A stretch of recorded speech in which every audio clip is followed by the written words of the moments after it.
Okay, good afternoon all, and welcome to this online class in corporate finance subject. This is Dr. Mahesh, Assistant Professor from Department of Management Studies, SDM College of Engineering and Technology, Dharwad. Okay. So this class is engaged for MBA Semester 2 students in the subject of corporate finance, and today we are going to solve some additional problems in Chapter 9, Capital Budgeting. Okay.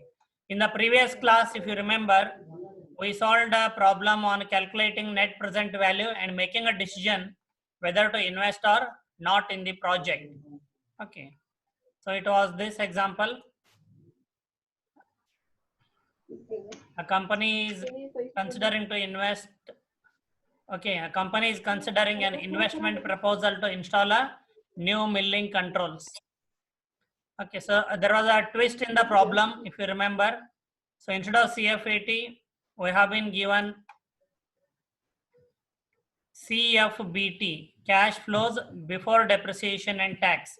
But for the purpose of determining net present value, we need to calculate cash flows after taxes. So that was the first twist. So in the first part of the problem, we determined cash flows after taxes. Okay.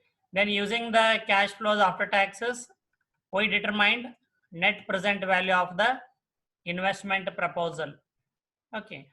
And based on the net present value, which was negative, we decided to reject the proposal since the NPV was negative. Now today, so we are going to solve one more problem similar to that. So the previous problem was from old question paper, June, July 2013, question number 2C for 10 marks. Okay, so one more exactly similar problem from June, July 2014 question paper, question number 6C for 10 marks. Okay, so I'll just read the problem. It is exactly similar to the previous one. A company is considering an investment proposal to install a new machine. The project will cost 50,000 rupees. It will have a life of 5 years and no salvage value. Tax rate is 50%. The company follows straight line method of depreciation. Okay, so I remind non-commerce students, straight line method of depreciation. Certain percentage, say for example, if the cost of the machine is 1 lakh rupees, okay, and if the rate of depreciation is at 10%, it means 10,000 rupees each year is deducted as depreciation. Okay, so whereas in return down value method, the depreciation is calculated on return down value of the asset. Then the net earnings before depreciation and tax are as below.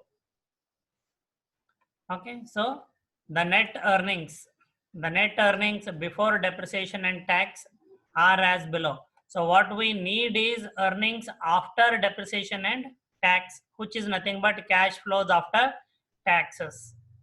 Okay, so here in this row years are mentioned, years 1 to 5, as life of the machine is 5 years. EBDT, earnings before depreciation and tax. Year 1, 10,000 rupees. Year 2, 11,000 rupees. Year 3, 14,000 rupees. Year 4, 15,000 rupees. And year 5, 25,000 rupees.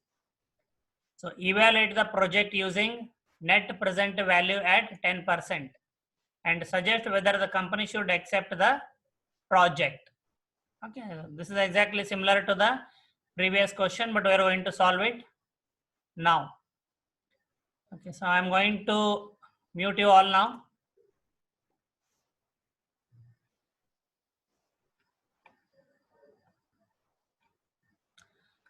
Okay, so working note 1. Okay, so in the previous problem, we have not shown the amount of depreciation directly, but here, okay, one small change. I'm showing the amount of depreciation here. So working note 1, calculation of depreciation. So how can we find out the amount of depreciation each year? cost of the machine, okay, that is 50,000 rupees divided by life of the machine in years, which is 5.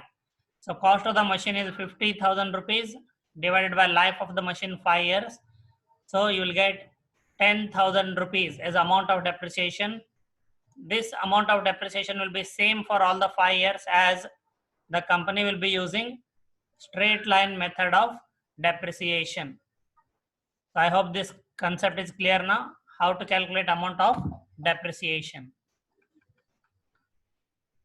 Then second, okay, step, we need to determine the cash flows after taxes, as these are earnings before depreciation and tax. Okay, we want, okay, cash flows after depreciation and tax. Okay, so like the previous problem, we are going to calculate. Only thing here, I changed the rows into columns and columns into rows. Okay, so only thing you can see the format table here. So here I have brought years as columns, whereas in the previous problem, rows were years. Okay, so that is the only difference. Otherwise, exactly the problem is same.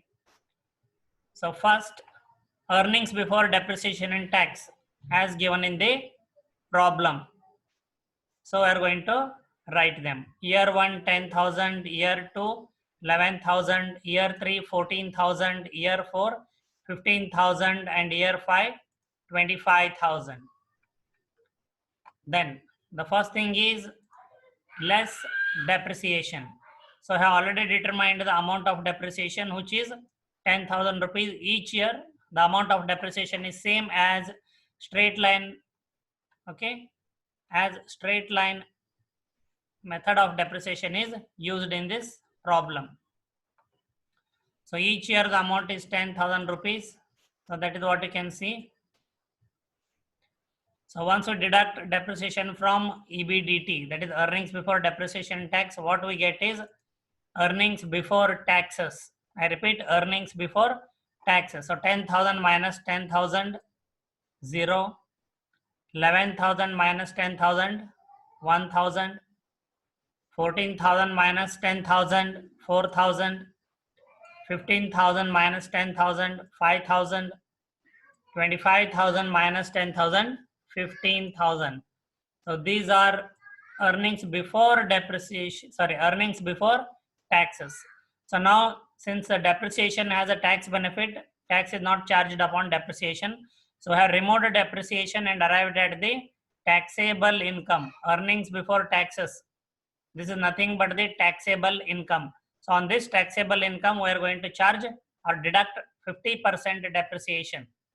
So year 1, there is no tax, as there is no earnings before taxes. Year 2, 50% of 1,000 is 500 rupees tax. Year 3,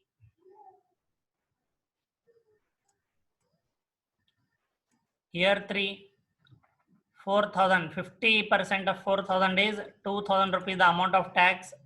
Year 4,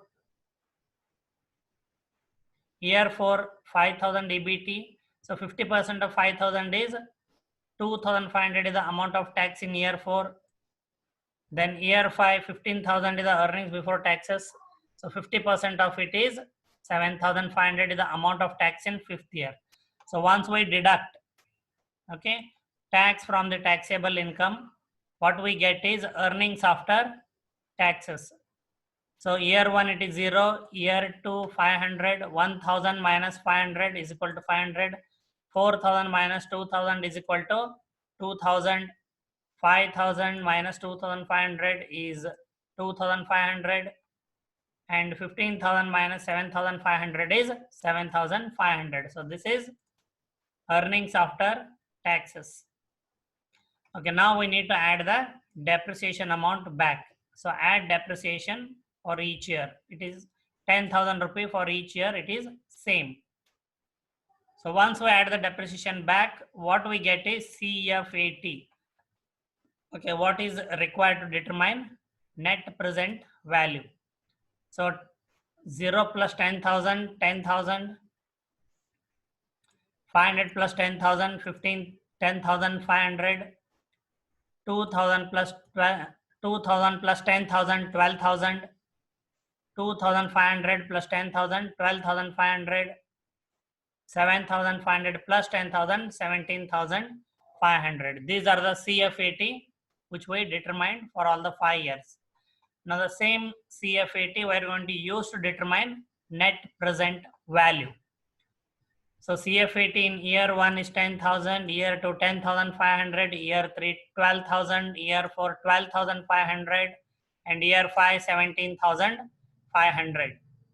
Okay, so as each year the amount is different, so this will be considered as a case of single cash flow. So we have to convert. So 10,000 rupee the company will receive after 1 year. 10,500 the company will receive after 2 years. Company will receive 12,000 rupees after 3 years. Company will receive 12,500 rupees after 4 years. And company will receive 17,500 rupees after 5 years. But we need to compare these cash inflows with the present cash outlay, which is 50,000 rupees. So we need to convert all these amounts into their present value. So that's why, since each amount is different, we are going to consider it as a single cash flow. So hence we need to refer present value of single cash flow, table A3. Okay.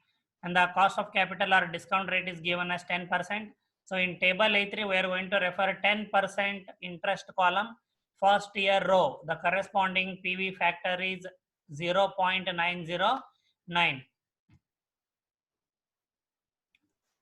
Then table A3, 10% interest column, and for year 2, the corresponding PV factor is, PV means present value factor, 0.826.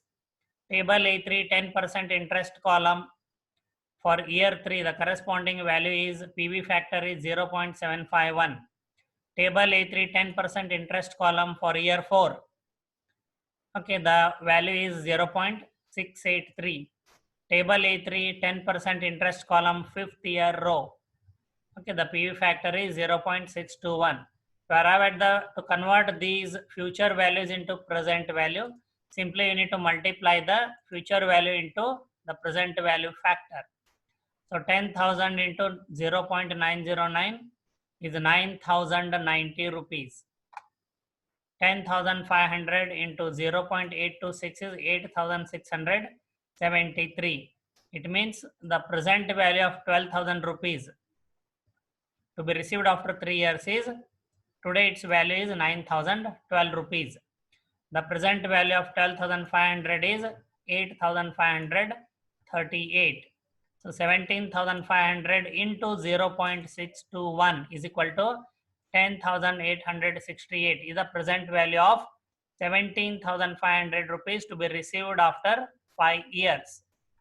So once we total all these rows, so what we get is gross present value or total present value, which is 46,181. So the simple formula of net present value is present value of cash inflows minus present value of cash outflows. So present value of cash inflows we have calculated here, 46,181 minus present value of cash outflows, that is nothing but cost of the machine at present, 50,000 rupees. The difference is 3,819 and it is negative. Hence it is denoted in two brackets. So the net present value is negative, that is 3,819. Okay. So suggestion is reject the proposal since net present value is negative. Okay. So I hope it was easy for you to understand and you should be able to solve such problems in examination. Okay. So now I'm going to unmute you all.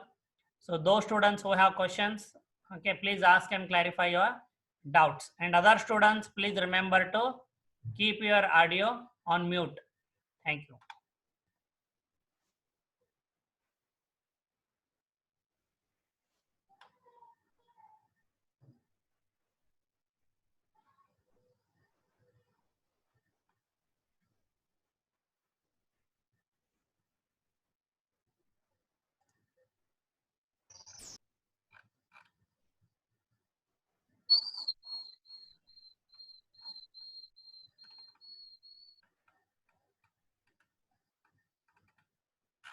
Yes, any questions?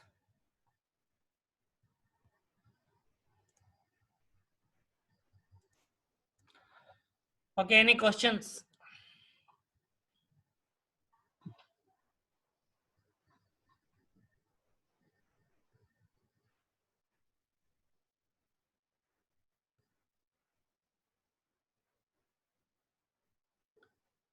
Okay, Sharon, any questions?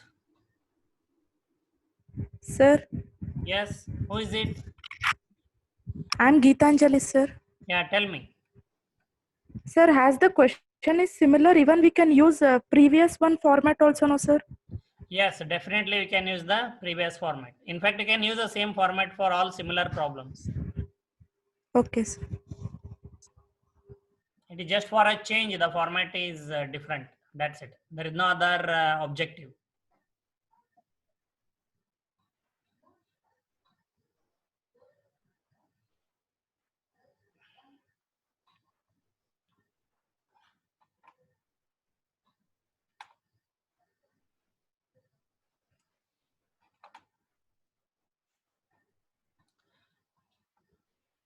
Okay, any questions?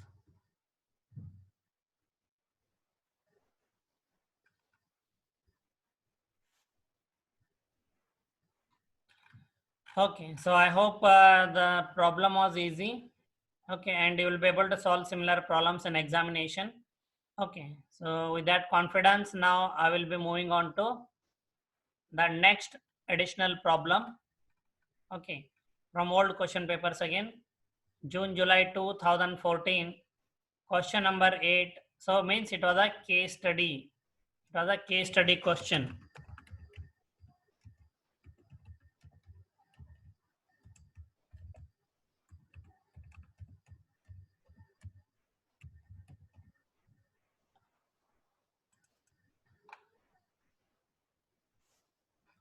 Okay, so I'm going to solve the next problem from June, July 2014 question paper, question number 8. Okay, so case study which was compulsory for 20 marks.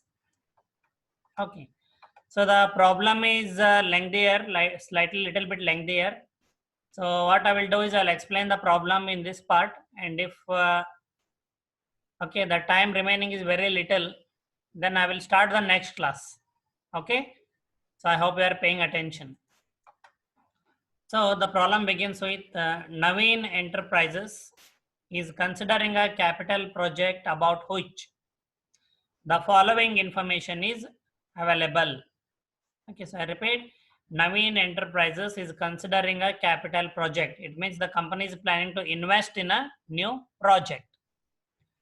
Okay, about which the following information is available.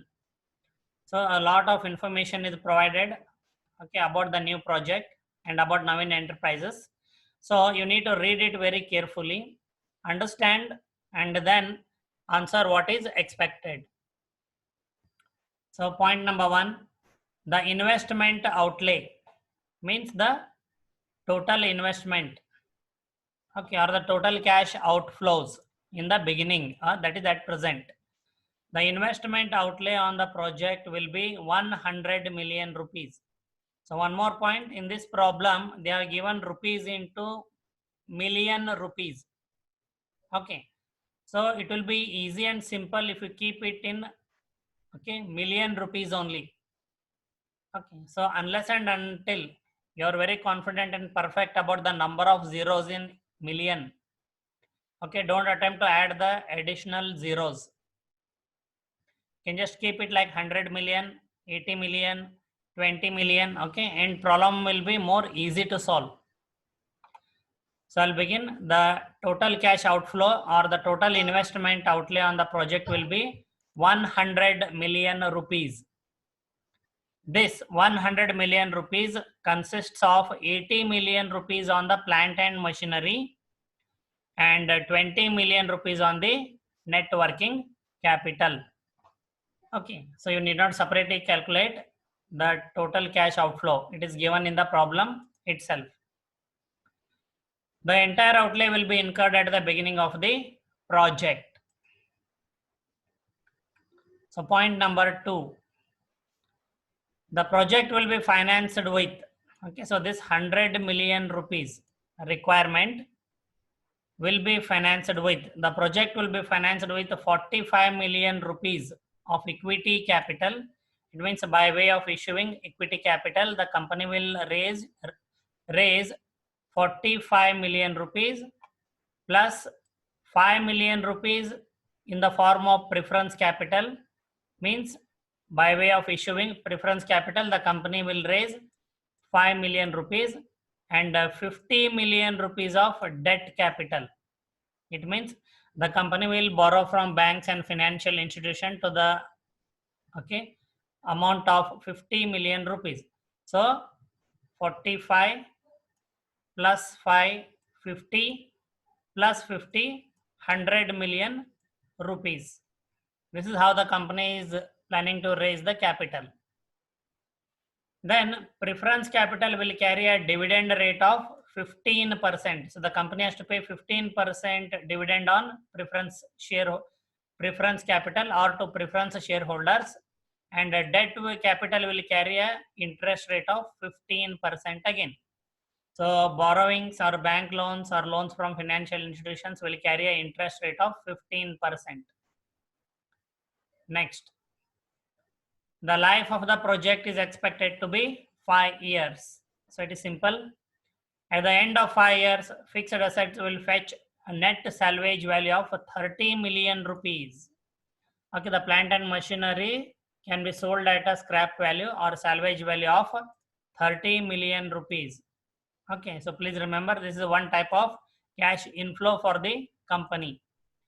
Whereas net working capital will be liquefied at its book value. So this is one more item of cash inflows for the company. So recovery of working capital in the terminal year of the project, which is the 5th year. Then the project is expected to increase the revenues of the firm by 120 million rupees per year. So this is the incremental revenue. Due to the new project, the company is going to earn a revenue of 120 million rupee each year for 5 years. The increase in costs on account of the project is expected to be 80 million rupees per year. So these are operating expenses which have to be deducted from the incremental revenue. So this 80 million rupees includes all items of cost other than depreciation, interest and tax. It means depreciation, interest and tax we need to consider separately. The effective tax rate would be 30%. So plant and machinery will be depreciated at the rate of 25% per year as per the written down value method. But you need not worry, the amount of depreciation is already given in the problem itself. So year 1, okay, so this is amount of depreciation. Year 1, it will be 20 million rupees in depreciation. Year 2, 15 million rupee depreciation. Year 3, 11.25 million rupees depreciation. Year 4, 8.44 million rupees depreciation. And year 5, the amount of depreciation would be 6.33 million rupees. So you need not calculate the amount of depreciation. It is readily provided in the problem. So what is exactly asked is not to make a decision on the project. Simply, okay, it is asked from above information, estimate the project cash flows. It means you are required to estimate the cash flows after tax. You are required to estimate or find out the cash flows after taxes, which is nothing but a CFAT, which you had determined previously, if you remember. Okay, so you can see here. So what we had done exactly here is the determination of CFAT. And these are the CFAT for years 1 to 5 in the previous problem. Previous to that also, if you recall, okay, CFAT. So you have to find out only the cash flows after taxes of the project and the answer ends. You need not make a decision or you need not calculate net present value. Okay. So though the problem is simple, Okay, though the problem is simple, okay, but it is lengthier, okay, and a lot of data is provided in the problem. So if you miss any data, if you forget to remember any part of the problem, your answer will be wrong. Okay, so now so I'll move ahead to the solution. Okay, so which is the next page? Okay, but I think now 9 minutes are remaining. Okay, so I won't be able to solve it. Okay, though it looks very simple. Okay, so I won't be able to solve it within 10 minutes. Okay, so what I will do is I will end the class now, right now, and it will the recording will get converted into a video, and immediately within 5 to 10 minutes I'll begin the next class. Okay, so do not delay, please join quickly. Once we start the class, within 15 to 20 minutes the class will get over. Okay, thank you. Unless you have to say something, I have unmuted you all. You can speak if you have to say anything.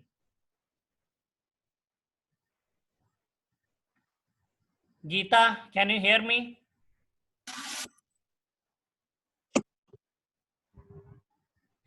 Geeta, can you hear me?